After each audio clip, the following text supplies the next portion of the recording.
की दुआएं हमारे साथ है, इसकी वजह से हम भी ठीक हैं। बात होगी वक्फ बोर्ड अमेंडमेंट बिल की। जब वक्फ बोर्ड अमेंडमेंट बिल आ रहा था,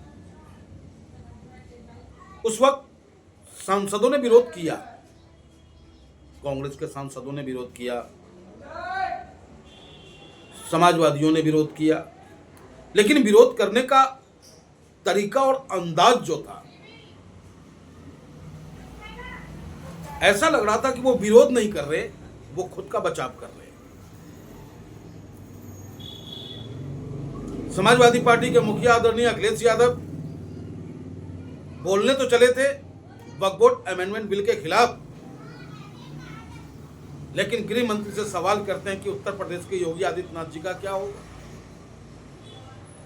सवाल करते हैं वो कि आपके राष्ट्रीय अध्यक्ष कब बनेंगे भारतीय जनता पार्टी की। इतनी चिंता है इनको भारतीय जनता पार्टी की। और कांग्रेस के युवराज राहुल गांधी जी के मुंह से आवाज तक निकलता।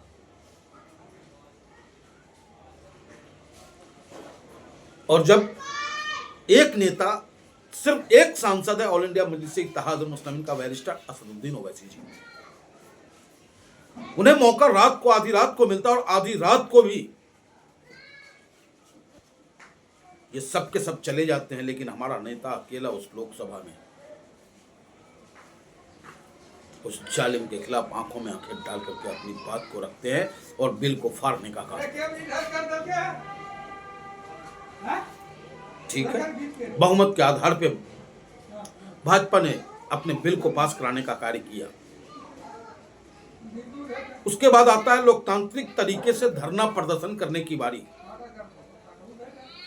विपक्ष के तमाम पार्टियों ने इस आंदोलन की जिम्मेदारी हिंदुस्तान के असहाय मुसलमानों के कंधों पे छोड़ दिया।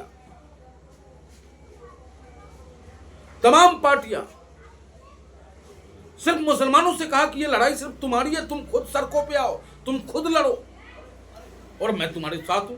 अरे वाह जी नेताजी वाह। और आज जैसी हेराल्ड मामले में श्रीमती सोनिया गांधी जी, राहुल गांधी जी का नाम चार्जशीट में आता है और रॉबर्ट वाड्रा से पूछताछ होती है, तो हिंदुस्तान के तमाम कांग्रेसी सड़कों पे होता है,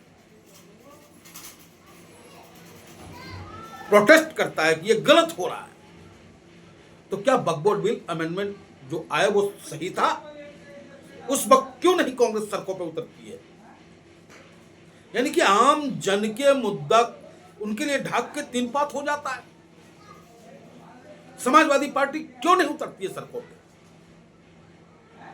क्या ये लड़ाई हिंदुस्तान के मुसलमानों का है या सिंगल मुसलमानों का है? क्या ये लड़ाई सिर्फ मुसलमानों का है या संविधान का हनन हो रहा है? और अगर संविधान का हनन हो रहा है तो हिंदुस्तान के तमाम विपक्षी पार्टियों को अपने कार्यकर्ताओं को निर्देश देना चाहिए कि वो सड़कों पे उतरे, मुसलमान भाई उनके साथ रहेगा और इस काले कानून का विरोध जम के हो। देखते हैं इस वीडियो का क्या क्रिया और प्रतिक्रिया होती है। कांग्रेस वाले क्या सोचते हैं कि भाई जब आपका नाम आया तो पूरे हिंदुस्तान में आप पूरा हिंदुस्तान बंद कर दोगे? जब आपके खिलाफ मुकदमा दर्ज होगा पूरे हिंदुस्तान में आप प्रोटेस्ट करोगे? लेकिन जब बात संविधान पे खतरे की है तो आप सड़कों पे नहीं उतरोगे, तो क्या मैसेज जाता है आप खुद समझ सकते हो। मैं तो इतना ही कहना चाहूंगा कि यह भारतीय जनता पार्टी एक एक करके सबको तोड़ देगा। अब वक्फ बोर्ड बिल में आप नहीं उतर पाए सड़कों पे, उतरना था, लेकिन अपने बचाव में आज आप सड़कों पे उतर आए। तो भाजपा भी कहीं ना कहीं गेम खेल रहा है। इस गेम से विपक्षी पार्टियों को सावधान होने की आवश्यकता है और हिंदुस्तान के आवाम को भी, हिंदू मुस्लिम सिख ईसाई को एक होकर के, जिस तरीके से हिंदुस्तान के तमाम बिरादरी के किसानों ने 3 काले कानून का विरोध किया था, उसी प्रकार से आज वक्फ बोर्ड अमेंडमेंट बिल के विरोध के लिए सभी जाति सभी धर्मों के लोगों की आवश्यकता है। आए, आकर के इस सरकार से लोकतांत्रिक तरीके से अपनी बात रखें और मजबूती के साथ वक्फ बोर्ड अमेंडमेंट बिल लेने के लिए उन्हें मजबूर करें। जय हिंद।